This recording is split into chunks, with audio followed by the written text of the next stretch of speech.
men had gathered in the William McCartney's two-room log dwelling to organize Madison County into a functioning body. Marion County Sheriff John Roberts, who was appointed by the legislature, administered the oath of office and the oath against dueling. Commissions were presented to Samuel Holliday, Adam Winsell as associate judges, Moses Cox as clerk, and Samuel Corey as sheriff.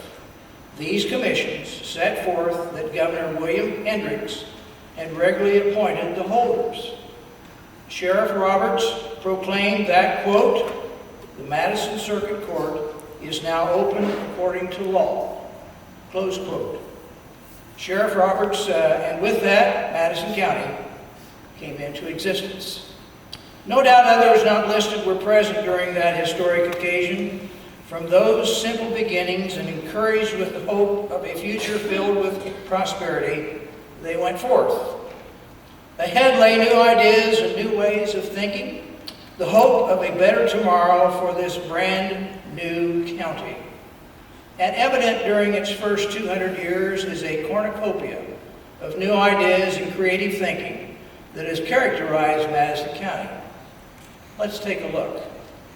In the first 50 years, from 1823 to 1873, was marked by the rise of communities. Many fell by the wayside in the years that followed, but several have survived until today. In the order of their formation, they are Pendleton, Anderson, Chesterfield, Perkinsville, Fishersburg, Huntsville. I'm going to stop here. They want me to sing this, and I'm not going to do it. Alexandria, New Columbus, Moonsville, Hamilton, Prosperity, Alphont, Markleville, Elwood, Florida Station, Frankton, Rigdon, and Summitville. If you're counting, that's 18 in the first 50 years. Significant events that caused these communities to be formed was the building of the Fort Wayne Trace, which was Indiana's first state road through Madison County in 1825. It impacted Perkinsville, Alexandria, and Summitville. The Indiana Central Canal in the late 1830s stimulated speculation for the prosperity that would come, but the canal failed, but it did impact the city of Alexandria, Prosperity, Moonsville, Anderson, and Hamilton. Two railroads also in this period. First in 1851, the Indianapolis and Bell Fountain Railroad. We know it today as the New York Central. Impacted Pendleton, Anderson, and Chesterfield, and a short 4 years later, in 1855, a second railroad came into Madison County, the Cincinnati and Chicago Railroad. We know it as the Pennsylvania Railroad. And it impacted Chesterfield, Anderson, Frankton, and Elwood.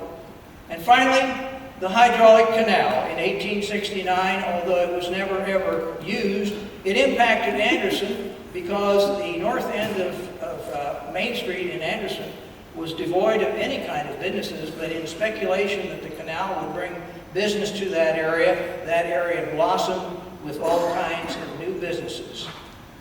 Was Madison County's future promising as it looked forward to its 1873 semi-centennial observance? Yes. The second 50 years, 1873 to 1923, 9 more communities came into being, and in their order: Orestes, LaPel, Gilman, Dundee, Linwood, Leisure, Alliance, Emporia, and Ingalls. Significant events during that 50-year period: 2 additional railroads, both in the year 1876. The Cincinnati, Wabash, and Michigan Railroad, we know it as the Michigan Division of the Big Four, impacted Markleville, Emporia, Alliance, Anderson, and Linwood, and the Lafayette, Muncie, Bloomington Railroad, we know it as the Norfolk Southern, impacted Alexandria, Orestes, Dundee, and Elwood.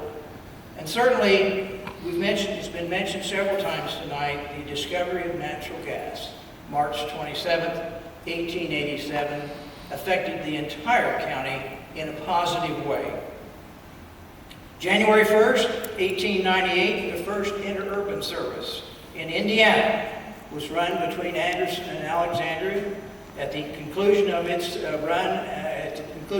service here in Indiana, the interurban went all over the state. At one point, there were 7 million customers handled through the Union Station in Indianapolis on the interurban. And finally, during that period, the automobile and truck manufacturing industry arrived in Madison County, providing jobs for people. Was Madison County's future promising as it looked forward to its 1923 Centennial observance? Yes. The third